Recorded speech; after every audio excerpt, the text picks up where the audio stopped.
Hello, this is Regina Coley and welcome to the Call to Cultivate community.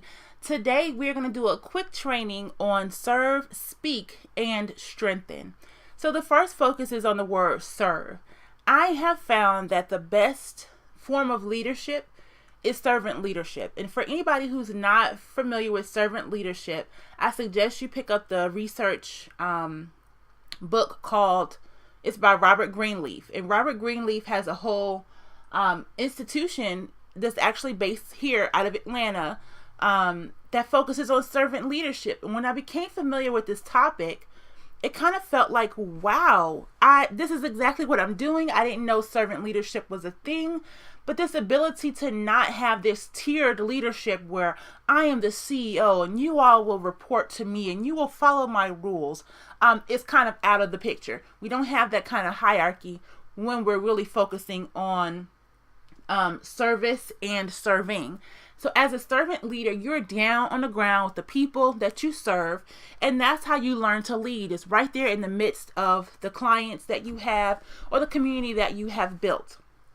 I found that the best experience, the best knowledge that I've been given is when I've been able to serve. Even as a visionary, I have all these wonderful ideas, notebooks, things that I'm very, very careful and intentional about, and I'm just getting details on and getting more aspects of the vision. These are things that haven't even launched yet. Don't know if I'll even launch them in this lifetime, but I've just sat and planned and thought over and poured over and researched because I want this thing to be done right, and it may be a topic or area that I'm not so much familiar with. One of those is wanting to open up a school. I've worked in schools, but working in a school and starting a school are two separate things. I would never just jump out and start a school. That's something that, of course, requires a great deal of strategy, a great deal of planning, and a great deal of thought. So while I have been exploring this idea of wanting to start a school, I felt it important to serve in a number of capacities in a school so that I'm able to get a 360 view of what it is that I want to do. For whatever that is for you, whether that's speaking, coaching, leading, writing, blogging, starting your own program, maybe starting your own school, maybe starting your own facility or center, or anything that you want to do, you first have to learn how to serve in order to lead. It's through serving that you'll decide, ooh, I never want to be viewed as that leader. The leader that I had over that project was horrible. Or you're saying to yourself, this is exactly the type of leader that I want to be. The leader who helped me with this project or who helped me through this process was outstanding. Here's what I got from this position. Or you're able to be amongst the people that you want to serve. You can hear their needs. You can see their needs with greater clarity, and you know when you step out and branch off to open whatever it is that you want to open or begin whatever project it is that you want to see in the world, you know how to better serve them because you have been serving them before you lead them. Do you understand what I'm saying? So if you want to launch something, you want to be successful at anything, you first have to learn how to serve before you can decide to lead. A lot of people jump straight into leadership because it feels good to have that title. It feels good to say I'm in control or I'm in a position to do things better. And then you're so disconnected from the very people that you say you want to help. And I see that happen a lot in school environments where there's a principal who's so eager to get up there and have their own little office, and then you rarely ever see them interacting with the kids. And I'm like, as a principal, you're the leader of the children. Why do they not know you? Why are they not familiar with you and you familiar with them? It's because sometimes principals get to skip over even needing to be a teacher before they can become a principal. So if you've never interacted with kids and you've never interacted and know the frustrations and the joys of being a teacher, it's really hard for you to just jump in and become a principal because you don't know how to serve those teachers and you don't know how to serve those students and families. You've just jumped from wherever it is that they've come from into this position of saying, I'm over everybody. And then you have that feeling where you feel completely disconnected, or your team and your families and your students feel completely disconnected from you. So that's just my perspective because that's the type of environment that I've worked in before, and I've seen that disconnect. Even when you're in corporate, if you've transitioned from one job to the next or one industry to the next, and you've just had that experience where you're not entry level, but you can jump into a C-level position, or you can jump into a management position, but you have absolutely no connection to what it was like to be like Drake, started from the bottom, now we're here. When you start from the bottom and you work your way up, there's a joy in that and there's a pleasure in that. And a lot of people miss that because they want to get straight to the check. They want to get straight to the big bucks. They want to get straight to that title to feel that sense of accomplishment, when the true sense of accomplishment is really gained through service. So if you are actively saying to yourself that there's some kind of project you are looking on, I want you to stop right now and think, where can I get involved? What can I do to ensure that I have an opportunity to serve this population before I just jump out here and lead? Even while you're working on those dreams, you're working on your strategic plan, you're working on your you're just focusing and reading and researching, and there's a time and a season for that. Look for volunteer opportunities in your community. Reach out to somebody who's doing the work that you're doing. Let them know, this is what I want to do, but I do believe in serving before I lead. Is there any opportunity for me to assist you and provide a service for you until I can get to that position? I want to make sure this is being done right. I want to make sure that I operate in integrity. And trust and believe me, whatever leader it is that you have will so greatly appreciate the opportunity to pour into you. Because if it's a true leader, they're interested in developing leaders as well. And they understand the value and the need for service before leading. Now, if you have somebody that's like, no, we good, we got everybody on the team, we don't really need any help, that really isn't somebody that you need to follow anyway. So find somebody right now that's doing the work that you want to do. Reach out to them.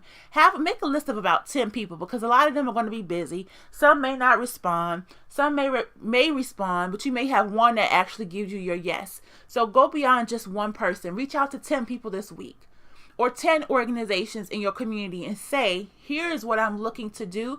This is who I am. This is my background.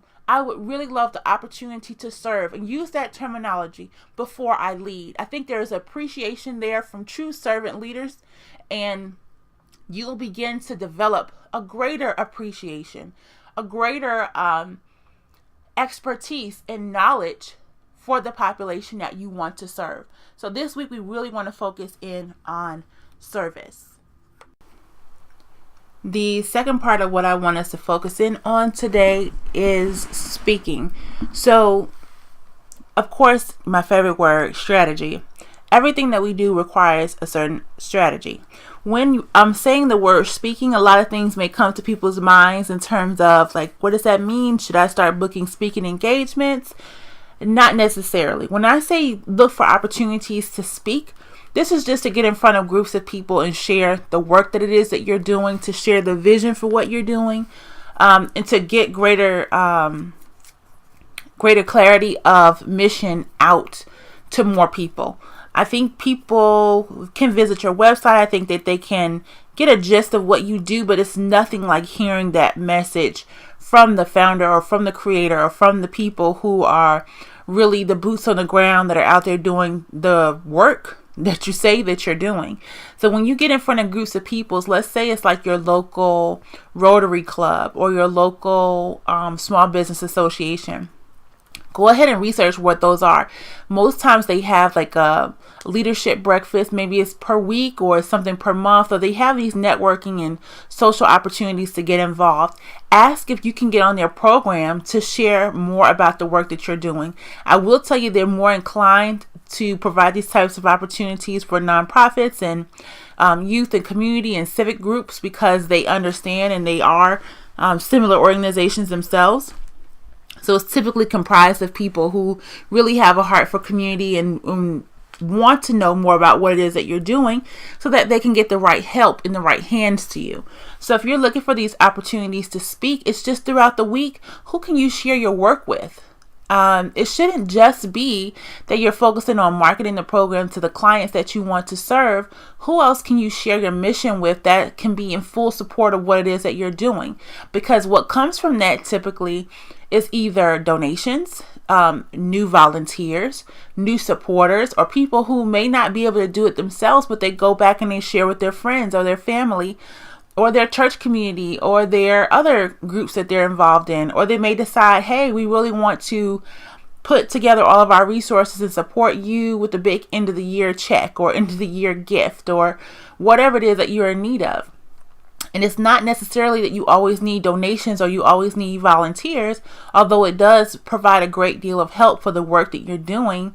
Sometimes it's just great to know that people know who you are.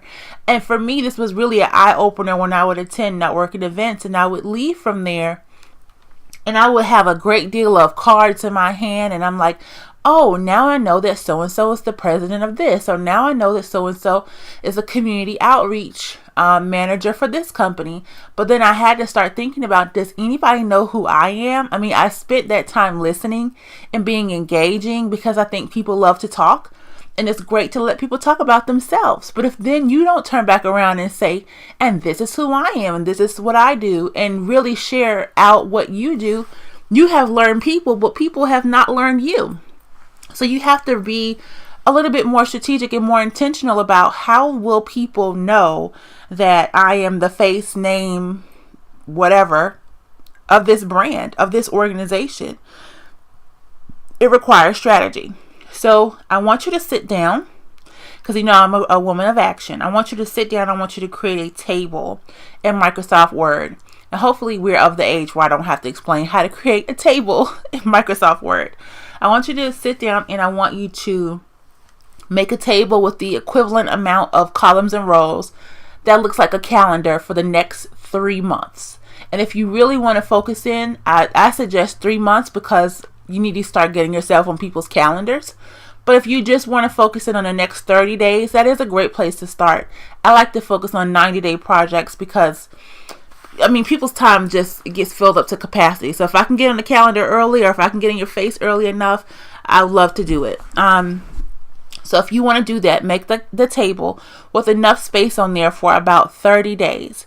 So make your calendar, put Sunday through Saturday, whatever the month is. So right now we're starting the month of November. So I will put November, December, January on my calendar. Now you want to start getting online. You can Google it. What are those local civic organizations, business associations? You have Kiwanis Club, you have Rotary, you have, what are your local corporations that are like a part of those Fortune 500 companies or companies that you know have a lot of dollars? You want to start getting in front of them. Even if it's an opportunity to speak during their lunch break, you can bring in fruit to their conference room and say, hey, if anybody wants to learn more about this or this volunteer opportunity, we have treats or cookies and milk or whatever you think that they'll like, just something really sweet, and sodas or whatever, coffee, donuts. We're going to be in the break room. I'm going to be sharing a little bit more about the work that I do. I'm also going to be leaving brochures here. We're in desperate need of volunteers, time, space, facility, whatever. Right now, I know in our organization, we're putting together shoe boxes for the homeless. I need shoe boxes. Like, I will go out and I'll start talking to people and say, hey, if you have any less laying around your house, seems like a small thing for you because they're just at the bottom of your closet, but it's a big gift for someone who has nothing to receive. So we really want to teach our kids about community service, and this is a great way for them to stuff those shoe boxes and get these wonderful gifts out to the people who are underserved in our community. And that's just coming in with some cookies and milk, expressing what it is that you do, letting them know that our mission revolves around kids and them understanding the needs of their community and getting involved in community service projects at a young age. And here is how you can get connected to the work that we're doing. No, I don't need money out of your pocket, but if this is something that you have laying around the house, we can make great use of it. And then they see projects like that and they're like, wow, they have this great sense of fulfillment. Now they know who you are. So if they ever need a name when they call into your organization, they'll remember that you were the lady who brought in the cookies and the milk or the donuts and the coffee. And if I need to reach out to you, I know that this is one immediate need that you have. And then once they're later on talking to friends or, a couple of months down the line, they're saying to themselves, I wonder what Regina over at Leading Ladies of Legacy is doing. Or I wonder what those kids are doing now. And so they're coming back, they're checking in with you. Is there anything else that you guys might need? Because we know that when we give, it's a great reward. Giving is the greatest reward you can have, especially when it's like the person that you're giving to can't give you anything in return but love and acceptance. It is the best feeling in the world. So sometimes I go into these companies or these organizations with just that in mind.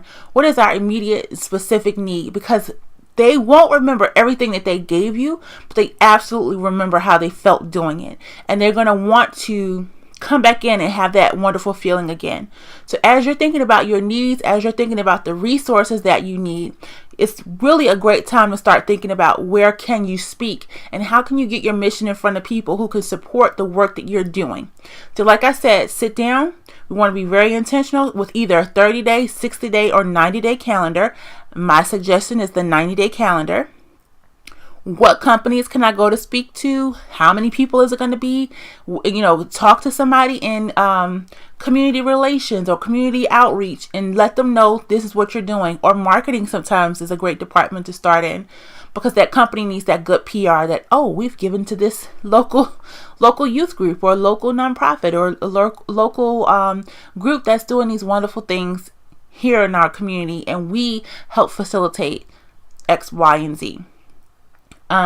Getting those opportunities to speak will really enhance the work that you're doing, and it also helps you as the leader of your organization get really comfortable giving that same pitch, giving that same speech over and over and over again. And now you know it like the back of your hand. What you should know like the back of your hand is also the mission of your organization.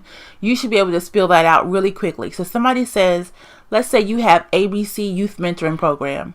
What is ABC Youth Mentoring Program, and what is it that you do? You should be able to give that mission so quickly with such great ease, and you should know what your needs are as the leader of your organization. So look this week for opportunities to speak. The last area that I want us to focus in on in today's training is on strengthening. Just like when you go to the gym and you're working on developing certain muscles, we know that it requires a great deal of practice and lifting and repetition over and over and over to get stronger and develop the muscles and the definition and the toning that we need for our bodies, right?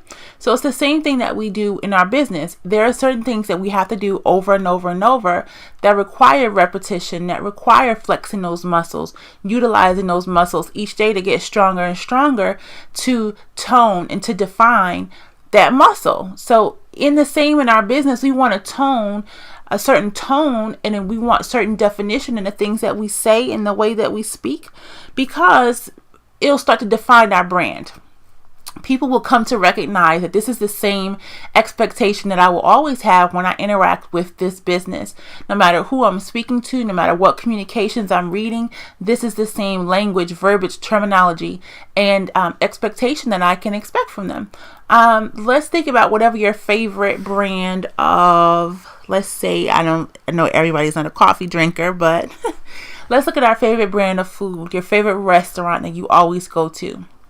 I'm pretty sure that means you're on their email list somewhere where you can get nice coupons, or you can get nice invitations, or you'll get an email when they launch a new dish or a new product or a new service. And there's a certain language, there's a certain visual aspect that you'll always expect from that company when they're sending things out and they're trying to entice you. They want to welcome you back in. There's a certain language that they use. There are certain colors. There are certain fonts. There's just a certain presentation that they have, and it's probably why it's become your favorite. And then when you go into the actual restaurant, not only did they meet your expectations when you physically walked in, they've met your expectations when you're not there with the appeals. So I want you to start thinking about opportunities to strengthen the work that you are doing. And you also have to be very, what's my favorite word? Strategic. You have to be very strategic in this process as well, because we know nothing happens by chance. Everything happens with intention and with strategy. So understanding the same way you say, I'm going to commit to getting up every day at 5 a.m. to go to the gym. Or some of you, I'm going Monday, Wednesdays, and Fridays to the gym after work to work on strengthening that muscle. What are you doing that is intentionally allowing you to become stronger in your business? Whether that's you personally as a leader, you should have opportunities that you are looking forward to say, okay, I'm going to start going to this class. I know that we have a local nonprofit association, or your involvement even in the Call to Cultivate community is very intentional in terms of your development and the development for your program, because you're getting knowledge, you're getting information, you are using the templates and the tools that are here to further develop your program. So you're gaining knowledge, you're gaining experience if you're following the steps that I have to offer here in the community. In addition to that, you just really want to focus in on, what am I doing to also build up the people around me? How am I making it better for them to want to be a part of this team? We have to get stronger at doing that. A lot of what we do as an organization should not start to become very stagnant and robotic, because that loses a lot of people. Your clients, your staff, they're like, oh, I just know what to expect. I've had enough of that. I would like to switch it up. I want to do something else. And you start to lose people, and they have high turnover rates because you're not keeping things exciting and fresh, and people are not feeling like they're getting what they need to get out of the work that you're doing. So even if you have volunteers, look for opportunities for team building amongst the volunteers. Maybe offer a volunteer breakfast. It doesn't have to be something that's, takes a great deal of money out of your budget, but it's a way to honor and appreciate the people who are around you. And it also strengthens those relationships that are near you. And we know that relationships are the key to success, because the people around you will stick with you simply because of how you made them feel, how you made them feel valued, and how you made them feel loved and appreciated. And people don't leave businesses, they leave other people. So I'm always very intentional. How am I speaking to people? How often am I communicating to them? Am I starting off with praise? Am I letting them know how much they truly are valued and appreciated for being here, for showing up, for doing this, for anything that they're doing? Because most people don't have to do this work. They don't have to work with you. Everybody is in control of their time, their resources, their treasure, their talent, and their schedules. We're all busy people. So when someone chooses to dedicate themselves to you and your mission and your cause and the work that you're doing, yes, love on them, dote on them. We want you to stay. We love you. We appreciate you. I just don't know what we would do without you. It's that feeling that keeps them coming back for more, because you don't know if somebody's doing that in their real life anyway. You may be the only person who's making them feel loved and valued and appreciated. So I'd like to throw it on, and I throw it on thick. So look for those opportunities as well to strengthen the people that are around you in those key relationships. Do that with your donors. Do that with your clients if those are the kids. Let them know, wow, you've been in this program for 1 whole month. I so appreciate you showing up every day, ready to learn, on time. You are going to be so much better because of your own commitment and dedication and investment in yourself. Like, speak that language over people. It only makes your relationship and your keys, the key to a successful working relationship, better, because you're very intentional about your words and even those opportunities for appreciation. If I'm not expecting to come into work, but I come in one day and all of a sudden there's balloons and a printed out Microsoft Word certificate that just says, most dedicated person of the week, or character leader, or whatever cute little things that you could come up with. Pinterest is really good for coming up with cutesy little sayings and cutesy little things like that.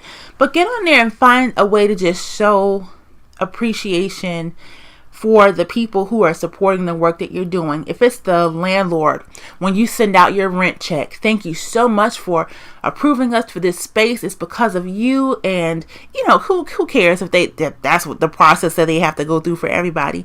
So what? Send them a letter of appreciation. I'm pretty sure most people who are paying bills and who are sending in checks are not getting letters of appreciation, because most people look at it as a burden.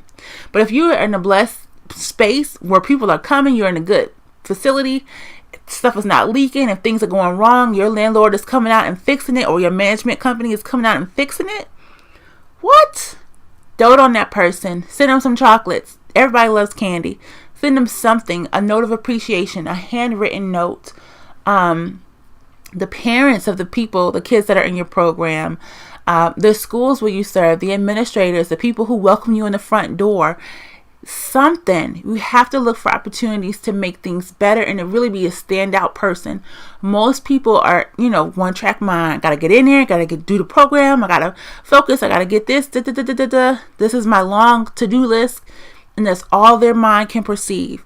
But if you really want to be somebody who is memorable, someone who stands out, this is a part of the work that you're doing, and you want to be good at it, and you want people to continue to call you back and think of you for new opportunities, that strategy right there is on the money. Do something above and beyond and really show your appreciation. Look for opportunities to strengthen relationships with your stakeholders, whoever that is, volunteers, donors, parents, kids, schools, your church leaders, the person who let you advertise in the newspaper. Wow, thank you so much for all the hard work that you're doing. We were able to get 25 leads because of your assistance with helping me with this advertisement and getting things in a timely manner. Most people don't get appreciated for doing things that are just part of their job because the expectation is that that's what you're supposed to do. That's your job. But just having a little bit of appreciation from somebody every now and again is the best feeling in the world. So look for those opportunities this week to strengthen relationships. Again, don't just think about it and say, that's a great idea. Write it down. Get your Microsoft Word open or use the notes feature on your phone. I love to use a tool called Evernote. Evernote allows me to save notes virtually in the cloud. So if I'm on my computer or if I'm on my phone, I still have access to the same document. I don't have to be like, I gotta wait till I get home to write that down. I can put it in Evernote, the Evernote app. And then when I get home, if I want to add additional resources and information, I can pull that same document back up on my laptop and finish working because I can type faster on the keyboard than I can on my phone. But just going back into really finding a space where you can keep all this information. Evernote is a wonderful tool. You can find more about it at evernote.com. I suggest that you download it now. It used to be that you can put however many apps that you wanted to on however many devices you have. But for you to use the free program, it's only up to 2 devices. So I still utilize that with just my iPhone and my laptop. But if you say, I also have a desktop at work and I have a tablet and I need to have access to more spaces, then you would have to go ahead and pay for the premium package. And I'm not sure at this time of what their rates are because they have changed. But definitely take advantage of the free tool. Make categories for your businesses. If it's saying that this is focusing on employee retention, or if this section focuses in on stakeholders, this section focuses in on the clients, this section focuses in on the staff. Make little folders and drop notes in there with ideas, with your actionable steps that you're using, all those tables and things that I asked you to create here in the Call to Cultivate community. Please make sure that you're saving them somewhere, like the Evernote app, because while you're out on the go, you may be saying to yourself, what was the next thing that I needed to do? Or I know that there's something that I can be doing while I have this free moment, or some time, you might have got out of a meeting early. What's the next thing I can be working on? All you got to do is pull that document up and it has all of your action steps there. So we also want to be intentional with how we can keep ourselves propelled in the work that we're doing. Keep your to-do list and your assignments and your thoughts and your ideas with you, because they're more likely to get done because you have them with you. So there's really no opportunities for excuse. So check out the Evernote app. Again, if things are working for you, you love what you hear here in the Call to Cultivate community, send me an email. I would love to hear from you. You can email me, regina@reginacoley.com. Or if you're on the website, you prefer to send a voicemail message. If you look over to the right hand side, you will see a voice message gray tab. You can click on that. You leave me a virtual voice message. I'll get it. And I do respond back to everyone who leaves messages there. So I would love to hear from you. You can also follow me anywhere online at motivatHER. That's motivather. I'm on Twitter. I'm on Facebook, Instagram, wherever. Find me on your local platforms. And again, give me your feedback. I love to know what's working for you and what you would like to hear more of. All right, for more trainings, resources, and the guidance that you need to succeed in this business that we call youth development, please make sure that you check out the Call to Cultivate community at reginacoley.com/community. Take care. I'll see you in the next video.